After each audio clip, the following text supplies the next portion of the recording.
dan beliau ini menyedekahkan Hondanya. Sekarang dia sudah punya kampus.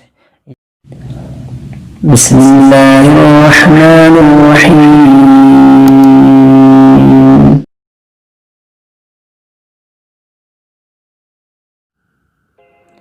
Assalamualaikum warahmatullahi wabarakatuh.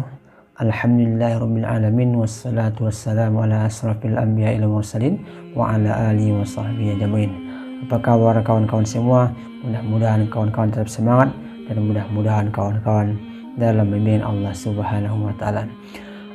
Oke kawan-kawan sekalian, pada kesempatan ini kita akan menceritakan satu kisah seseorang yang memiliki kampus dan beberapa sekolah karena keberkahan sedekah.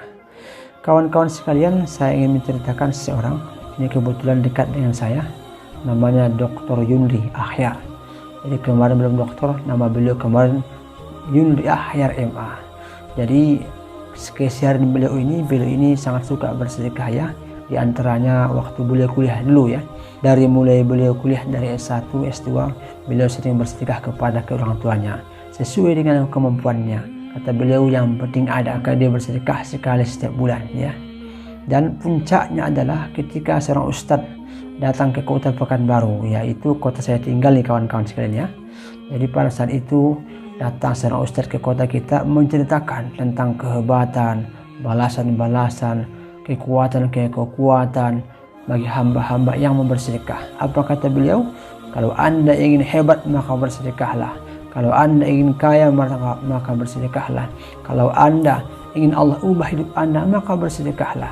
Maka saat itu banyak di antara jamaah yang mau bersedekah. Di antaranya beliau ini ya. Apa yang beliau sedekahkan?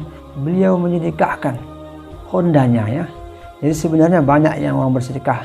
Ada yang bersedekah mobil, ada yang bersedekah tanah, ada yang bersedekah Honda. Dan beliau ini menyedekahkan Hondanya. Apa yang terjadi ya?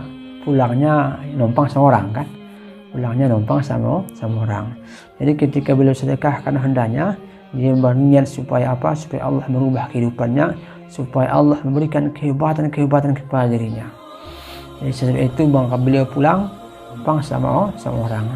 Sesudah itu maka beliau, karena tidak ada Honda lagi, maka beliau datang ke kampus ya, datang ke kampus. Saya berjumpa dengan beliau di kampus, maka saya tanyakan, "Bang, di mana Honda, Bang?" Apa kata beliau? Dengan senyum dia menyatakan Hondanya sudah disedekahkan ya. Jadi apalagi sekarang yang abang pakai? Saya menyewa Honda dan biayanya 20.000 per hari. Jadi kawan-kawan sekalian, karena beliau sedekahkan Hondanya, maka beliau menyewa Honda. Berapakah biayanya? 20.000 selama sehari. Maka apa yang terjadi? 1 minggu dia menyewa, 2 minggu dia menyewa, 3 minggu dia menyewa, 1 bulan dia menyewa, 2 bulan dia menyewa. Bulan ketiga dia membeli Honda ya. Dia beli Hondanya Honda Repo ya, kalau salah Repo, sekitar harga 7 jutaan saat itu ya. Tapi sesudah itu 1 tahun ke depan Allah ubah hidupnya ya. Apa yang terjadi? Dia membuat sekolah ya. Pertama dimulai dari MDA, sesudah itu dia buka TA, TPA. Beberapa tahun ke depan dia buka MI. Sekarang dia sudah punya kampus yang diberi nama dengan nama STIT Al-Kifayah. Jadi kawan-kawan sekalian, saya lihat dalam beberapa tahun, sekitar kurang lebih 8 tahun, maka Allah ubah hidupnya. Allah berikan perubahan kepada hidupnya. Allah ubah keadaannya. Karena apa? Karena beliau bersedekah kepada Allah Subhanahu wa taala dengan skala yang besar. Jadi kawan-kawan sekalian, ini perlu contoh ini ya, perlu kita contoh, perlu kita tiru ini. Kalau bisa kita bersedekahlah kepada Allah dengan bersedekah skala besar. Saya katakan kepada kawan-kawan sekalian, kalau Anda gajian ya, mungkin di antara kita ada yang gajian harian, ada yang gajian bulanan, bahkan ada juga yang gajian per 6 bulan ya, ada juga ya yang gajian per 6 bulan. Saya katakan kepada kawan-kawan, belah ya. Kalau mampu belah 2 ya, separuh untuk Allah, separuh untuk kita. Separuh untuk Allah, separuh untuk kita. Separuh untuk Allah, separuh untuk kita. Kalau mampu ya.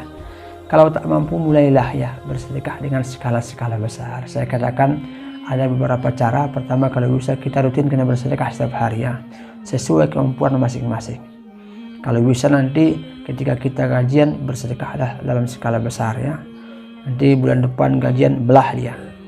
Kalau belum bisa belah dua, belahlah ya 20% lah untuk Allah, atau minimal 10% untuk Allah. Bulan depannya lagi belah lagi, bulan depannya lagi belah lagi, 1 tahun belah, 2 tahun belah, 3 tahun belah.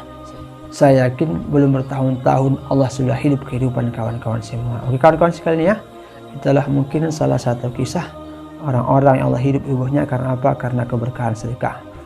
Oke kawan-kawan sekalian ya, jangan lupa ya subscribe, like, and share. Mudah-mudahan menjadi amal jariah bagi kawan-kawan semua. Dan bagi kawan-kawan sekalian yang punya testimoni, silahkan kirim buat di kolom komentar atau kirim di WA yang saya tampilkan di deskripsi ya. Demikian, assalamualaikum warahmatullahi wabarakatuh.